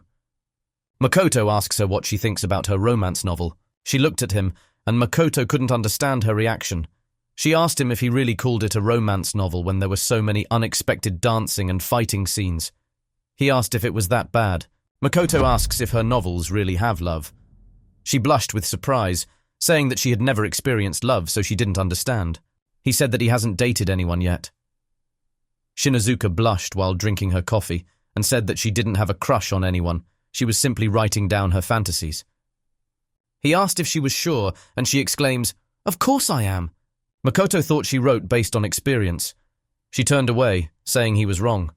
They both drank coffee, and there was a moment of silence between them. Changing the subject, Shinozuka asked if he had prepared anything for the trip, since there were only 3 days left. Makoto asked again, "Preparation? Do you need to prepare anything?" He believes he doesn't need to do anything. Shinozuka was now impressed with his reaction. Makoto listened to Shinozuka's suggestions for the trip, nodding when she suggested he bring comfortable clothes and shoes, an efficient bag, and plan the optimal route around the park to enjoy trips. Shinozuka excitedly checked his phone and mentioned a new popcorn flavor they should try, noting where to find the stalls. Makoto observed that she seemed very happy, and she replied that he needed to be serious if he wanted to fully enjoy Destinyland. He paused for a moment, and then agreed with an, "Okay." Shinozuka felt happy to be with him, because they were in the same group. She promised to help him arrange everything. He smiled, assuring her that they should enjoy the trip. She enthusiastically agreed. She talked about visiting the monkey house, showing genuine excitement for Destinyland. Makoto was surprised to see her so happy. "And thank you for planning it." Looking around, Makoto spotted Saito, Miyazaki, and his sister. Miyazaki and Makoto made eye contact, but she continued walking. Shinozuka compliments Makoto's childhood, comparing it to his own, but he reassures her that hers is not very different, making her blush. He said casually that he was trying to write another romance novel and asked if she wanted to read it before he announced it publicly. Shinozuka agreed but teased him that he was not suited to writing romance novels. Makoto admits that it cannot compare to Pomeko-sensei's work, but Shinozuka protests that she is not an expert, unintentionally attracting attention from the surrounding students. Makoto smiled and invited her to read it at his house after school. Later, at Makoto's house, Shinozuka advises him against publishing romance novels under the pen name Niante, explaining that the story does not feel like a romance work. Makoto asked about a specific scene, hoping to receive confirmation, but Shinozuka criticized it, saying that his strengths lie in the fantasy genre. However, she also admitted that the story wasn't bad, and was something she could sympathize with, despite feeling a bit embarrassed reading it. Makoto felt relieved, glad that she had connected to it. He reflected on the story, realizing that he had unconsciously based himself and Shinozuka on the characters, which might explain the embarrassment. He suddenly suggested deleting it, but Shinozuka objected, encouraged him to keep it as an entertainment project. Touched by her support, Makoto agreed to take care of the story. As time passed, Shinozuka realized that she should go home, planned to stop by a convenience store to buy dinner. Makoto suggests they have dinner together instead. He proposed a party before the trip. Shinozuka agreed, eager to help with the dinner preparations. Shinozuka had difficulty chopping vegetables, and Makoto worries that she might hurt herself. He asked her to clean the kitchen table and leave the chopping of vegetables to him. She agreed, and Makoto handled the rest of the cooking. When the meal was ready, Shinozuka was impressed, gave Makoto a thumbs up after tasting it. They have dinner together, enjoy the food and enjoy their time together, ending the evening with laughter and joy. Makoto apologizes for letting Shinozuka do the dishes, but she tells him not to worry about it, but to focus on Destinyland. She insisted that he memorize the park map and read the notes she had prepared. Makoto, unsure of her cooking abilities, wondered if she could be trusted to wash the dishes, fearing she might break them and hurt herself. Shinozuka gets excited at the thought of meeting Muki tomorrow, wonder how long the line for Splash River will be. Makoto asks if there's usually a long wait. Shinozuka hopes they will be able to watch the parade from a good spot too, and more importantly, she was very excited for it. She didn't know if she would be able to sleep tonight. Shinozuka is really excited about it. Makoto looked at her with a smile on his face, telling her that she cannot enjoy the day without sleeping at night. Spending time together as a couple, that should be something real friends do. Shinozuka turns around and says she knows how important sleep is. At that time, during Makoto's field trip in high school, he spent time alone. Even if everyone was happily talking to each other, it had nothing to do with him. Even during the entertainment activities on the bus, he was ignored. The person sitting next to him took the extra seat to sit elsewhere. Makoto doesn't have good memories of fun field trips, but today is different. I'm ready for this new day. He looked at the clock and saw it was still 6:30. He waited outside Shinozuka's house. She went out and told her mother that they were going and that she could look forward to souvenirs. Her mother smiled happily and said, "Oh, I'm so happy to see you so excited about this." She insisted that she wasn't excited, but her mother knew when her daughter was truly happy. Shinozuka adds that she will go now, and Makoto is still waiting for her. She looked at him and said, "Oh, what is it, Shinju?" Makoto said shyly. "Oh, good morning. I guess I'm a little early." She replied, "No then, let's just take a walk in front of Kahama Station." She looked at her mother, who was still looking at the door, and smiled. Shinozuka quickly closed the door and said, "Oh, mother! What are you doing?" Makoto apologizes for arriving so early and introduces himself to Shinozuka's mother, saying he is her friend, Shinju. Shinozuka's mother said, "Oh, good morning. I'm Henri's mother." She asked if he was Makoto Quinn and mentioned that Henri and Seiko had told a lot about him. Shinozuka tried to stop his mother from continuing, saying, "Mom, stop it! It's too embarrassing!" She waved goodbye to them, adding that they should enjoy their time.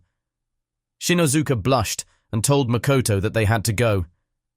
This was the first time Makoto had seen Shinozuka's usual outfit, and it felt like she was a completely different person dressed like that. Shinozuka's face turned red, and she said, "Good morning."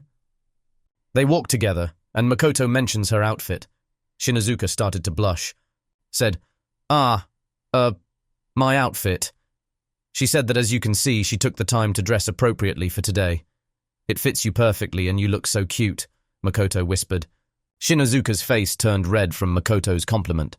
She smiled shyly and reminded him that he had finally complimented her. He said no, adding that he was just talking to himself, so she shouldn't worry about it.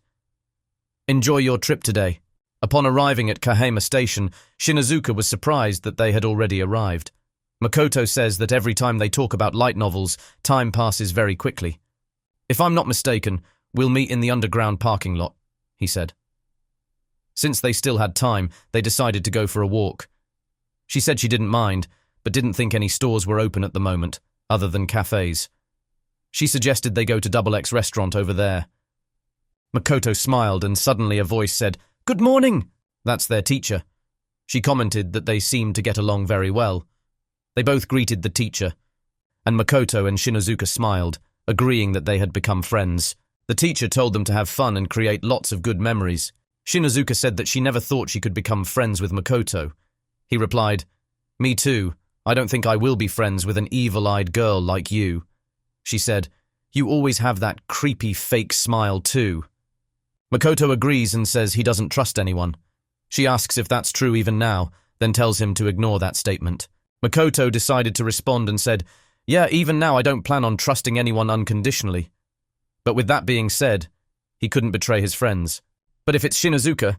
Shinozuka blushed and interrupted him. "Me too. I'll be fine if I'm with you." Since neither of them were very confident, she hesitantly said, "Wait, I don't know what's going on, but this is starting to get embarrassing."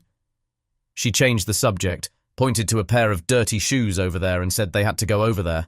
Makoto smiled and asked, "What's with that rat-like thing in your hair?" He commented that it looked quite scary. She exclaimed, "That's not a mouse. It's Destiny's mascot, a chinchilla." He said, "Ah, I see," and asked how many such outfits were around. Shinozuka replied that Muki was real and there was only one uncle. Makoto apologizes and says they should try to find him in the park, as long as she understands. Shinozuka said that she would definitely take a photo with Maki. She suggested that since they were together, why not take a photo together? Her face was red, and Makoto thinks that the memories will stay in your heart, then will rise when you see the photo of that moment. Makoto asked whose smartphone they would use to take the photo, and he suggested that they could use his phone, and he would send the photo to her later. She blushed and said they should use both. She wanted to put the camera in selfie mode and asked where the settings were. Finally, she found it and was about to take a selfie while Makoto was staring. She told him to come closer, otherwise she wouldn't be able to photograph both of them. He asked, "If so, how close do you want me to get?" She told him to come closer, and he held his shoulders back while she smiled and he looked away. He asked, "Is this nearly enough?" This was Makoto's first time doing something like this, and she didn't know how to do it. She said that this was also her first time. She prepares to take a photo, saying she will set a timer. She noticed his face and said, "You seem a bit strange." "You know, I'm about to start the timer." Makoto wasn't used to doing such things and didn't know how he should act. They took a photo next to Maki. Shinozuka looked at the photo and laughed as they both looked very tense. This was their first photo together, a commemorative page that Makoto approved of. Shinozuka said they should fill those pages with more photos today. Makoto asks her to be gentle with him, because today is an unexpected day. He asked Shinozuka what was wrong, and she seemed unsure. Makoto asks if the chapter he announced this morning was boring. She replied no, thinking about how to express herself. She mentioned that the environment here is not one of her favorites. Makoto asks if they are happy. She looked at him, and while blushing, she said yes. She said that she wanted to come here without students around. Makoto was surprised and said she was right. He took out his phone and said that it looked like the teacher wouldn't come for a while, so he would check the novels. Makoto asked Shinozuka if he knew an author named Paguko. She asked again, "Paguko?" At that moment, the teacher said good morning to all the students, saying that they had to answer the roll call. The teacher calls names and gives instructions for today. They have a school event, so they'll be here until 4 in the afternoon. When the time comes, they will return to this point and will then be free for the rest of the day. It looked like they could return to Destiny Land and then go home. The teacher said they could go and be careful. Shinozuka excitedly said that they were going inside and they had to go now. She pulled him away and he told her not to run, saying it would be dangerous. She stopped and said she was fine. He didn't need to worry too much. "They're in Destiny Land," she said, excited. "I'm really looking forward to this. Let's have fun." He replied, "Yes, but first we have to buy tickets, right?" She looked at her phone and said they should do it first, but then she gets distracted when she sees Taki. She said excitedly, "Taki, right there. I want to take a picture," but quickly remembered that they should go buy tickets first. She didn't know what to do first because she was so excited. Makoto reminds that following a plan is important, but being able to do things they want without following a plan is equally important. He asked if he was right. She agreed. She called out to Taki with excitement, and Makoto smiled with satisfaction. Makoto and Shinozuka took a photo with Taki, and Shinozuka looked at the photo with a red face. They get on a roller coaster, and Makoto feels like he's about to vomit. They sat together, enjoying snacks in the meantime. Makoto looked at Shinozuka. She smiled at him. Shinozuka noticed a Taki headband. She took one and told Makoto to wear it, saying he would look cool. Makoto told her to wait a moment and said that it would be too embarrassing. Shinozuka gets excited, saying that everyone is wearing that hat, so there is no problem at all. She puts it on Makoto's head and says she already knew it would look cool. He whispered that he never thought he would live long enough to wear something like that on his head. Shinozuka replied that if he didn't like it, he could take it off. She also wore one of her hats and said, "Mine also has ears. This bunny crown is so beautiful." She asked him how the hat looked on her head. Makoto, embarrassed, turns away and says, "It looks good." She tells him to look at her and that he must not be embarrassed, otherwise she won't buy it. Still looking away, he said it had nothing to do with it. She asked, "Huh?" Makoto replied, "What?" and she said, "Nothing." She then asked about the girl they were seeing who was crying. Shinozuka assumed that something bad had happened to the girl, and she asked Makoto if she could talk to the crying girl. He replied that, of course. Together, they walked up to the girl, and Shinozuka asked her what she wanted. "Try to help." Shinozuka asked the girl if she had lost track of her friends, saying that this place was huge. The girl replied that she didn't think so, while 3 other girls were standing in the distance, whispering and discussing about the crying girl. Makoto and Shinozuka turned around, recognized the 3 girls and stared at them. The 3 girls rushed away, but the girl continued to cry. She shouted, "What the hell? What do you want? I haven't lost track of anyone." The girl was still crying and asked, "Why do you think I shouldn't be like that?" Shinozuka stared at the crying girl. She introduces herself and also Makoto, saying that they came to Destiny Land for a field trip. Shinozuka asked the girl's name. The girl turned away and said, "Okay." Shinozuka looked at her with a smile on his face. The girl then introduced herself, saying that her name was Hyuzaki Chisa and that she was in 3rd grade of elementary school. Hyuzaki then asked them to leave her alone. Shinozuka moved closer and called out to her, "Hyuzaki-san, did those 3 girls just abandon you?" Hyuzaki replied, "That's none of your business." She added that she didn't care about those idiots, and she couldn't enjoy Destiny Land with such jealous people. "It's really boring." Shinozuka took off the bunny hat from his head and gave it to Hyuzaki, surprising her. Shinozuka said, "Fufu, it looks good on you." Hyuzaki just said, while trying to take everything in. Shinozuka asked Makoto if he thought so. Makoto replies that it's not as nice as Shinozuka, but it looks pretty good. Hyuzaki's face turned red and she said, "What?" She took off her bunny hat and said, "Shut up! You're making fun of me. I mean, stay away from me." If she can still cry, then it's definitely not too late. Shinozuka says that Hyuzaki is wasting his time because this place is not a place to cry. She suggests that they go get a drink. Hyuzaki thanks Shinozuka for buying her water. At this moment, Hyuzaki's stomach growled, surprising her. Her face turned red again when she realized her stomach had just made a sound. Shinozuka said, "Ah, I see. It's time for lunch." She held Hyuzaki's hand and said, "Come on, follow me." Hyuzaki asked where they were going, and Shinozuka replied, "For lunch." Hyuzaki said that Shinozuka is not good at inviting new friends, and it's time to eat together. Shinozuka said she will try the limited edition spaghetti because it comes with some cute items. She asked what dish Hyuzaki would choose. Hyuzaki replied, I'll choose that." Hyuzaki looked at her phone and realized that she was blocked. She said she didn't know why she came to Destiny Land today. Makoto and Shinozuka looked at each other, confused by what Hyuzaki said. Shinozuka asked if the stuffed animal on Hyuzaki's bag was... Before she could finish, Hyuzaki exclaimed that the stuffed animal on her bag was her precious friend and asked if Shinozuka had a problem with that. She added that Shinozuka should not make fun of the pugs from Tetsuro the Bloody Brave. She said it was her friend. Shinozuka said that she never talked to anyone on the bus and that she was always alone. Her words confused Hyuzaki and Makoto because they didn't understand what she was saying.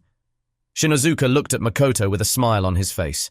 Makoto said that no matter how many times he apologized, they still ignored him, and before he knew it, the whole school hated him. Shinozuka said that when she upset the group's leader, no one spoke to her anymore. Makoto said that when he protected a girl, he was treated as a pervert and called a criminal. Shinozuka says she allegedly stole a boy she didn't even like. Makoto continues that he met a friend and there was a delinquent at the meeting place. Hyuzaki felt confused. She asked, "What? Huh? What are you talking about?" Shinozuka recalls how her friend told her secret to the whole class, and everyone laughed at her. Makoto said that he was so unpopular at school that he became a burden to his family. Shinozuka couldn't cry anymore, and Makoto felt that he couldn't trust anyone. He looked at Shinozuka with a smile while Hyuzaki just stared, trying to take it all in. There was nothing Makoto could do to help her, so he decided to ask Hyuzaki if she liked Tetsuro and said it was a great story. He mentioned that it is about an oppressed hero who goes on a journey with a demon and grows up. Hyuzaki was surprised that Makoto didn't mock Tetsuro. He asked if there was anything else that Hyuzaki liked. She said that she also recently liked Death Game, Kara Hajimaru Ai Sky Sakatsu. Shinozuka exclaimed, "Oh, I like that too, it's so funny." She asked Hyuzaki about her favorite characters. Hyuzaki hesitated and then asked if it was okay to talk about it. Makoto, confused, says this is a great time to talk about what she likes.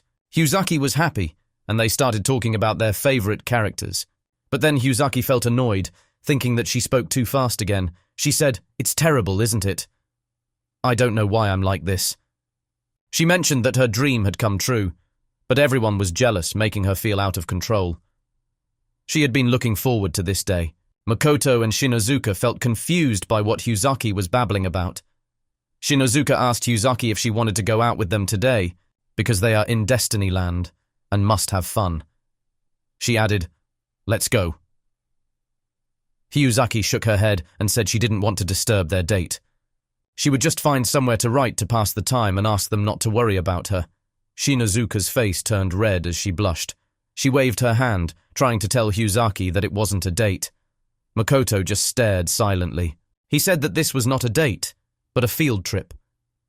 Hyuzaki replied that if it was just the two of them hanging around, it would be a date. Makoto agrees that they are going together, but he says that they must go with Hyuzaki and calls her Paguko. Shinozuka felt confused by this. Hyuzaki exclaimed, "Hey! Who is Paguko?" She asked him how he knew, and Shinozuka, now also surprised, asked, "Paguko? A writer?" Shinozuka asked Makoto how he knew. Makoto explains that the cute pug on Hyuzaki's bag and the word writing she mentioned earlier made him feel suspicious. But he didn't think it would be so easy to reveal her identity. Hyuzaki was surprised, and Shinozuka said she understood. Hyuzaki exclaimed, asking if he would mock her like the others. Makoto looked at her, and Shinozuka interjected, saying, "Hyuzaki, Shinju wouldn't do that." No, Makoto confirmed that he would not laugh at her. Shinozuka says they have to find Maki, calling her Paguko. Hyuzaki said that she should not be called Paguko. She agreed and said they had to go. They smiled and walked together. Participate in the parade and all the games are so fun. Shinozuka said that she had never taken so many photos, and she wished she could take a photo with Maki and Hyuzaki, but in the end, they couldn't find him. Makoto called Hyuzaki and said it was time to go home. They must return to the meeting point. He asked her if she was coming with him, but she didn't answer, so he called her name again. He said she would be fine, but he couldn't tell her to persevere. This is how Hyuzaki, Makoto, and Shinozuka became friends. They were able to be together, even though strangers should not be trusted. Makoto says they shouldn't say goodbye today and suggests they return to Destiny Land again. Hyuzaki smiled and said, "Okay, I'll go out with you guys again." They laughed together. Shinozuka said she would be in touch, and Hyuzaki replied, "Yes, sure." She walked towards her bus while sitting down. The girls from before were chit-chat and whispering. Hyuzaki didn't mind them. She looked at her phone and noticed she had received a message in the website's inbox. "What is it, Pomeko Nianta? What's going on?" Hyuzaki realized that those two people were just like her, and she knew it. A girl sitting next to Hyuzaki said, "Hey, that website?" Hyuzaki exclaimed, "What?" The girl said that Hyuzaki's reaction made her feel curious. She said she wanted to know about that novel website. The girl asked Hyuzaki if he could give her the URL. Hyuzaki realized that she had no choice but to be brave and take the first step. After the field trip, the teacher informed the students that they were all dismissed. They should not keep the party too late and will continue to patrol around the park. Shinozuka is worried about Hyuzaki. Makoto mentions that this time they will find Muki, and she agrees. Shinozuka said that Makoto should take a photo and show it to Hyuzaki. Makoto asks if Pamiko and Muki can teleport, since he only saw them during the parade, and then they disappeared. Finally, Makoto realized that Shinozuka had said they lived in Destiny Land, so they just had to ask around. Shinozuka says that Makoto doesn't need to go out to find Muki. It's a shame Hyuzaki can't see him. Makoto countered, saying he knew she had been looking forward to meeting Muki for a long time. Shinozuka, his face red, said it was okay. They should walk around the park, watch fireworks and parades, relax, have fun, and then go home. Makoto wondered if that was a way to relax, but if that was what Shinozuka wanted, then no problem. He followed her. Now they are eating, and Shinozuka says that she received a text message from Hyuzaki. She said she had made friends with the girl sitting next to her on the bus, and they were talking. Makoto is happy to hear that Hyuzaki is doing well, and he is sure that she will be fine. Makoto was glad that Shinozuka had the courage to talk to Hyuzaki at that time. Otherwise, they wouldn't be able to have this kind of relationship. They took action, and that's what got them here. Just like he wouldn't have met Shinozuka if he hadn't written that novel. Makoto cannot imagine school life without Shinozuka. Even if he didn't write the novel, which Shinozuka and he became friends with, he dismissed that thought and believed that they would definitely become friends because of how much he wanted to be with Shinozuka. Comfortee.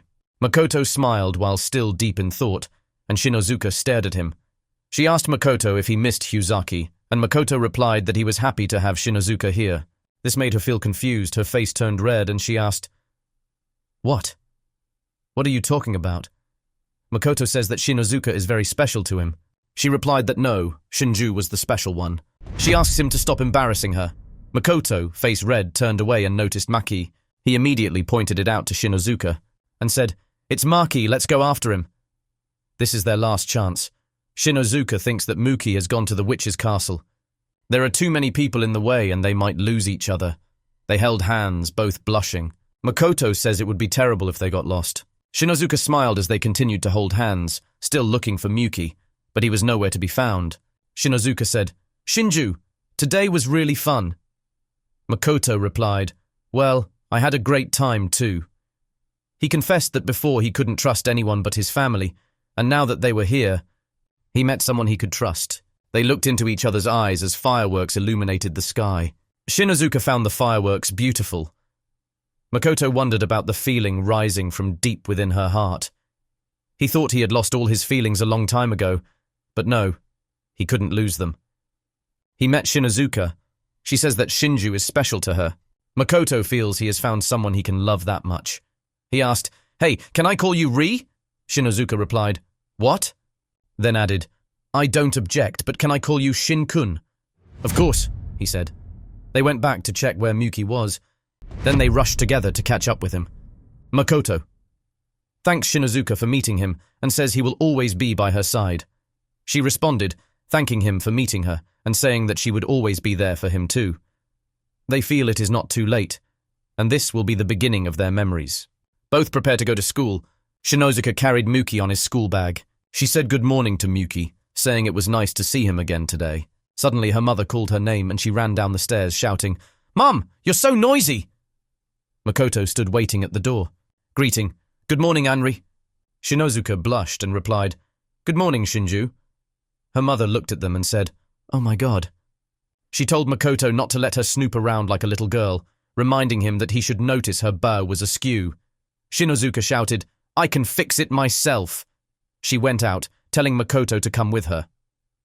Her mother politely asked Makoto if she wanted to have dinner with them. This surprised Shinozuka when her mother asked Makoto. Shinozuka quickly said, "I'm going," trying to avoid her mother talking too much. Her mother said goodbye. Shinozuka said that her mother wanted to talk to Makoto. He asked, "Really?" Shinozuka affirmed that her mother definitely wanted to tease him. He replied that he didn't think so. She doesn't agree. Says that her mother doesn't call Makoto Shinju in front of her, and that's because it's embarrassing. Her face turned red. Makoto asked, "Is that so?" She exclaimed, "That's right." Shinozuka asks Makoto if he will go to the editor's office with her sister this weekend. Makoto agrees, saying that Seiko-san works on Saturdays, adding that an editor's job is definitely hard.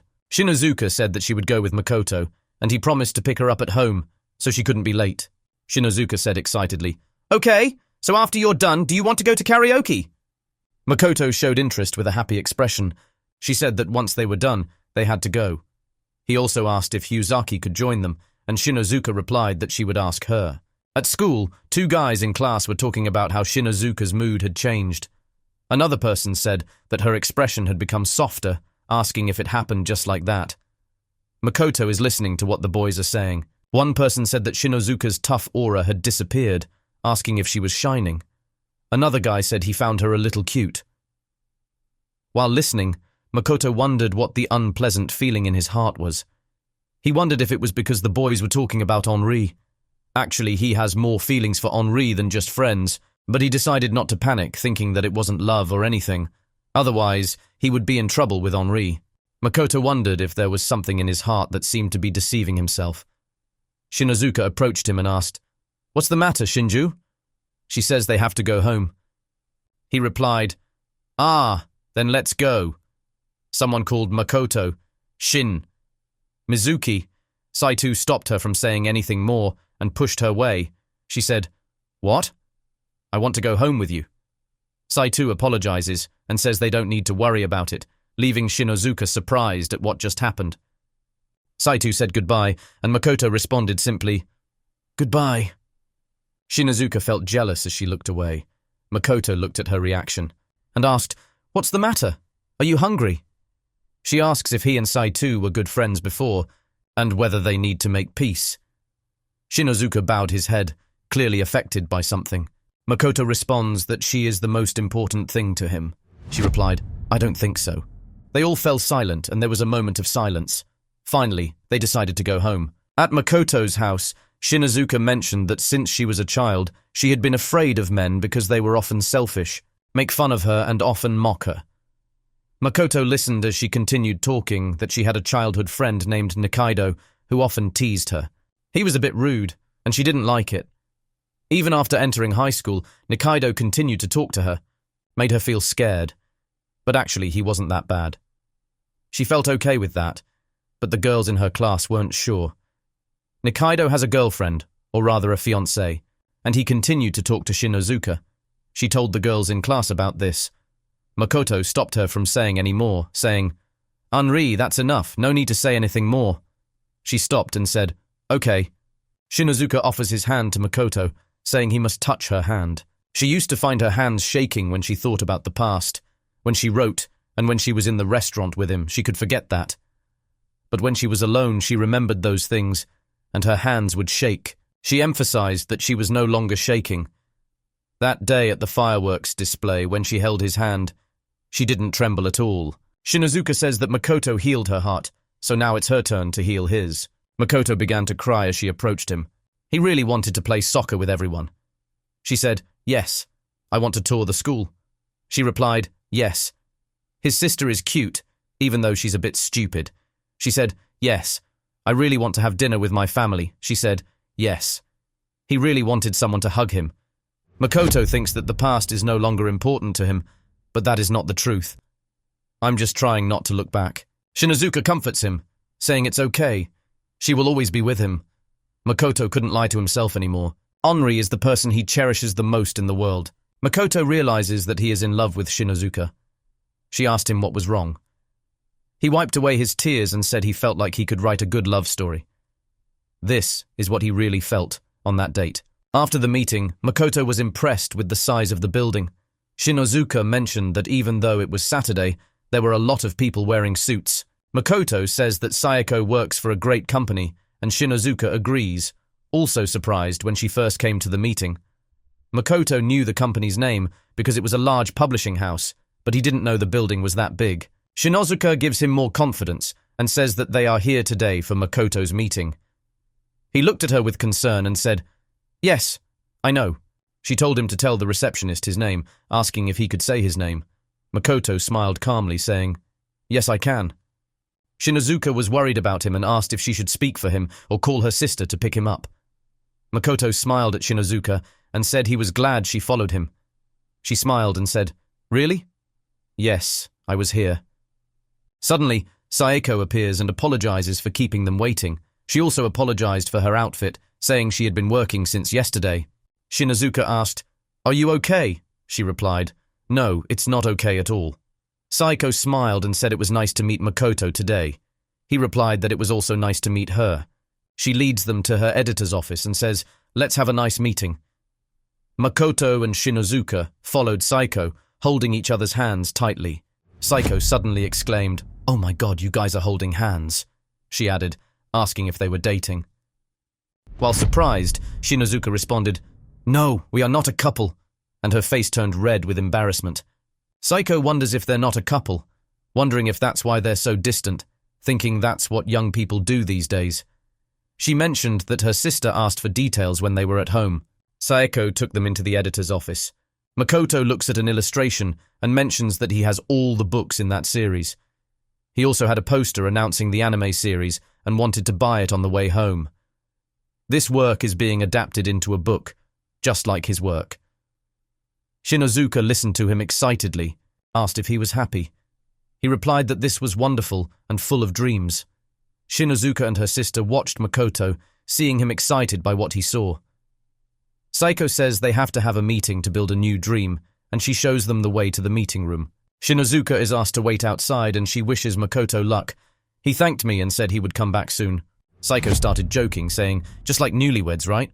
Am I the bad guy, intruding on their happy moment? She apologizes to her sister. Makoto tells Seiko that they need to hurry, and she calls him Nianta-sensei, telling him to wait a moment. Time passed during the meeting. At the end, Makoto thanked Seiko, who reminded him that even though they were just acquaintances, every time he talked about work, he got stressed. Seiko replied, "Those documents about royalties and contracts are so boring." She suggested that next time we would discuss it in more detail. Makoto replied excitedly. While drinking coffee, Seiko called him Mr. Nianta and commented that he looked different and brighter. She asks if he is in love with Shinozuka. Makoto suddenly coughed and choked on his coffee. Seiko begins praising her sister, saying that she is a good student and very sincere towards novels. "If it's Mr. Nianta, I can trust my precious sister." Makoto quickly responded, No, Seiko, Seiko interrupted, "But if you make Shinozuka cry, I will erase you." Makoto nodded in panic. "Yes." Makoto tried to deny it, saying, "I mean, we're just good friends." Seiko interrupted again. "I won't tell anyone, don't worry. I'll keep this a secret." Makoto replied, No, you didn't hear anything I said." Seiko stood up, saying her sister would be angry with her, so the meeting ended. On the way out, Seiko asked if they were going on a date later and advised them to enjoy themselves. Makoto quickly responded, "It's not a date! It's not a date!" Seiko looked at him and said that she wanted them to leave adult matters to her and that she would protect them and make sure they were happy. Makoto is confused, wondering if going to karaoke is a date or not. While walking, he saw Shinozuka still waiting for him. She quickly asked, "Are you okay? Do you fully understand the contract? Are you not crying?" Makoto said she should wait in the room they showed her. He thanks her and says he's fine. Seiko is a very good editor. She breathed a sigh of relief, saying that if anything happened, she would kick in the door. Makoto laughed. "Don't do that." He said he was happy nothing happened to her. He smiled and held her hand, surprising Shinozuka but also smiling back. Now that everything is done, they prepare to eat cake and sing karaoke. Seiko was left alone, wishing she could go with her. Shinozuka wished her sister luck, told them both to be careful and to return home before dark. "Time to enjoy the date," she said. The work was done. Makoto breathed a sigh of relief because he was very worried, now happy because everything went smoothly. Shinozuka agrees and says they will have a lot of fun today. Then there are more people in this district than in the business district. Shinozuka remembered his sister saying that the shop was just on this street. Her face full of excitement, she said, "It's so fun! Cake and karaoke!" Shinozuka saw an outfit that attracted attention. Makoto looked and smiled at her as usual. She looked at the cream puffs and thought they looked delicious, then saw Buzuri Cosmetics and Buzuri Sweets. Shinozuka checked his phone and saw a text from Pagoko, saying she was coming to the store. Makoto asked, "Already here?" Shinozuka kept receiving messages like, "Am I bothering your date?" She wondered why everyone called it a date. Makoto quickly changed the subject, asking where the bakery was. Shinozuka said that they went a bit far and that walking everywhere made the shops look attractive. Makoto decided to start confessing his feelings, but suddenly Hayuzaki called out and waved at Shinozuka. Hayuzaki ran to hug her, saying she missed Sister Shinozuka. Shinozuka asks Hayuzaki about studying and if she thinks she will do well on the test. Hayuzaki replied that she believed she would do better than average. She greeted Makoto, and Makoto asked about her studies and whether she had made new friends. Hayuzaki happily replied, "Yes, I actually have a boyfriend." Shinozuka asked excitedly, "Is it a guy? Is he cool? And is there a possibility of being a real boyfriend?" Makoto asked Hayuzaki to explain, but Shinozuka reminded him not to embarrass Hayuzaki.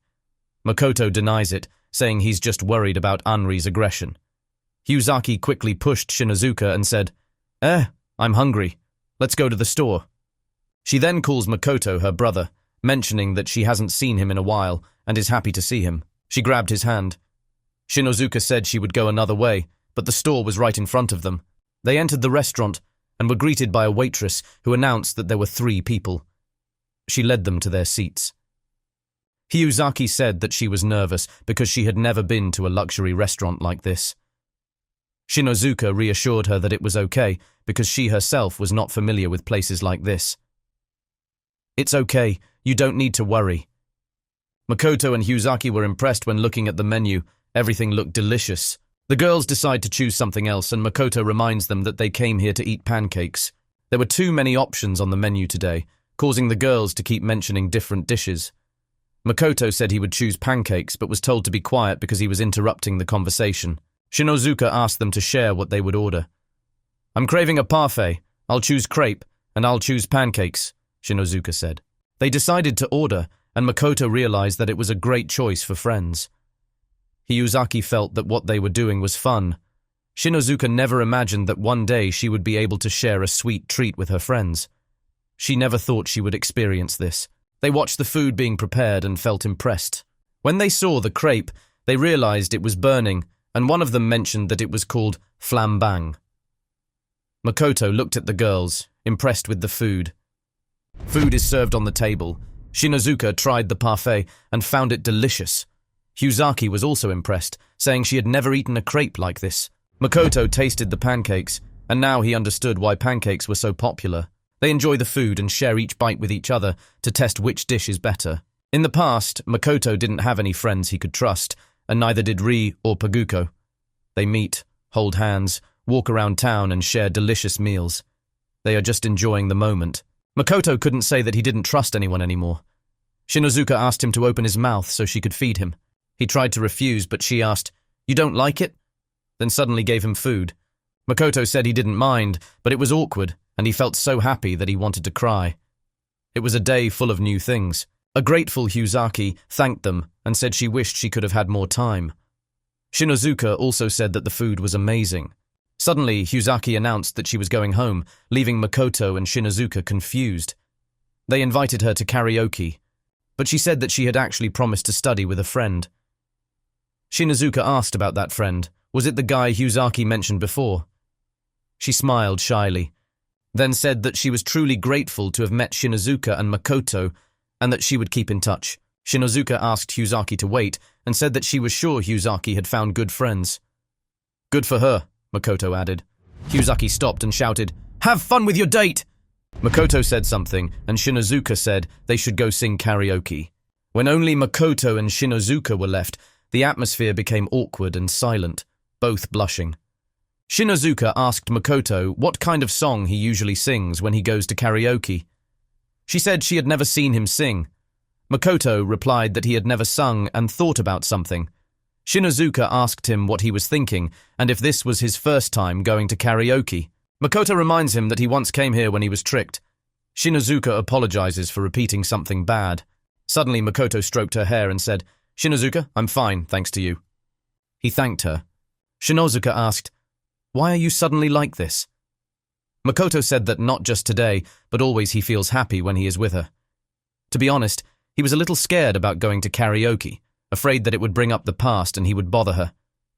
He smiled, saying that everything was fine thanks to Shinozuka. She blushed. He continued that Shinozuka was by his side, and today's date was really fun. Shinozuka laughed loudly. Me too! I was so happy." She thanked him. They both looked at each other and smiled. Everyone's faces were red. At this time, Makoto is more worried about finishing his book and getting it into print. Shinozuka reassures him that everything will be okay, adding that she is his friend. When the book comes out, they go see it together. She also mentioned that she is also writing a book. Makoto exclaimed in surprise, "Really?" Shinozuka nodded. "Thank you." Said that thanks to him, she was able to love writing novels again. "It's thanks to you." Makoto tells Shinozuka that it's all thanks to her hard work. He asked what the title of her novel was. Shinozuka blushed, lowered her head and said she would tell him later. Suddenly she shouted, "Come on! We came here to sing karaoke, let's sing!" Makoto wondered why she didn't say anything. She just laughed loudly. Just for fun. He asked them what they should sing and asked her to sing first. But he also mentioned that he is not good at singing. Shinozuka suddenly had an idea and said, "Why don't you shout out what you want to do from now on?" Makoto was surprised and said, "Oh my god, it's so embarrassing." But Shinozuka encouraged, "No one will listen. Today is our special day." He decided to follow suit and asked if she was ready. Then shouted loudly, "I want to be with Shinozuka every day. I want to see Shinozuka and his books on the shelves. I want to eat pancakes with Shinozuka again." Shinozuka's face turned red with embarrassment. She only expected him to say one thing, but he said everything. Finally, she told him that the name of her novel was The Most Important Person in the World. The next morning, Makoto waited in front of Shinozuka's house. Her mother apologized, saying that Shinozuka overslept a bit. Makoto said it's okay. Shinozuka's mother said, "Recently she's been talking about you all the time. I'm so happy that the two of us have such happy moments." Seiko-san just woke up, yawned in greeting to Makoto, and asked if Shinozuka overslept again. Makoto bowed his head and said, "It's okay. I'll wait for her all day if needed. It's okay to be a little late." Shinozuka's mother and older sister smiled at Makoto. Shinozuka finally appears and apologizes to Makoto for keeping him waiting. She asked, "What are you and Mum looking at?" They both smiled and said, "It's okay, it's great to be young." Shinozuka sighed. "Oh my gosh, let's go, Makoto." On their way to school, they meet three girls walking: Minami-san, Kasaragi-san, and Haruka. Haruka asked, "Was Nanako's karaoke thing just a misunderstanding?" Kasaragi-san agrees, and Haruka says she should talk to the guy. Kasaragi-san agreed, saying, "That's right, he's not like us." Haruka turned around and noticed Makoto. As Makoto and Shinozuka approached, Haruka called out, "Hey, Oni-san!" with a face full of regret. Makoto replied, "Good morning, Haruka. I never said it before, but I don't like rice cakes." Haruka was surprised, and Makoto asked Minami and Kasaragi to take good care of his sister from now on. Haruka begins to cry, saying that he is now calling her his sister. She tried to explain Nanako's karaoke situation, but Makoto just replied, "Yeah, I'll talk to you later." And then he and Shinozuka continued walking. When arriving at school, Makoto greeted Miyazaki. "Good morning." He commented on her small cut, and Miyazaki responded, "Oh, good morning, Shin." Miyazaki tried to say something to Makoto, but he told her it was okay. He was fine. Shinozuka stood beside him, proud. Miyazaki said, "Understood," then smiled, but his eyes were sad. Makoto said, "See you later, Miyazaki," and walked away, leaving Miyazaki crying alone. Shinozuka reminds Makoto that the team competition is coming up and asks him to participate. Makoto thought and remembered when he was young he used to play catch. The two boys standing behind them whispered, "Those two are talking with a very good atmosphere. What's going on?" Shinozuka saw it and shouted, "What are you looking at?" scared the two boys. "You don't need to use that tone anymore," Makoto reminded her. She replied, "I have to use it. I'm scared to talk." Makoto laughed. The two boys from earlier quickly ran away. Saito witnessed everything and silently thanked Shinozuka. A few months later, Makoto made his decision. Shinozuka apologizes for making you wait so long, but she is always with him. Shinozuka is both excited and nervous, and Makoto wonders if their books are on the shelves. Shinozuka is more than just a close friend. She offered her hand to Makoto, and the two held hands. Makoto felt a fleeting feeling of relief. They looked at the bookshelves together, a feeling of unreality welling up inside them. The two walked around looking for their novels. They gently pushed the bookshelf and saw their books. Makoto didn't know what to call this feeling when he saw their books lined up next to each other. They both laughed when they realized that. Today, on this memorable day, Makoto is no longer stuck in the past. He moved forward and decided to tell her the most important thing. Shinozuka picked up her novel and admitted that she was still embarrassed by the title she had chosen. Makoto calls her name and says that, to him, she is the most important person in the world. She is the person he loves the most. He loves her more than anyone in this world. Together, they overcome the past and enter the future with the people they love.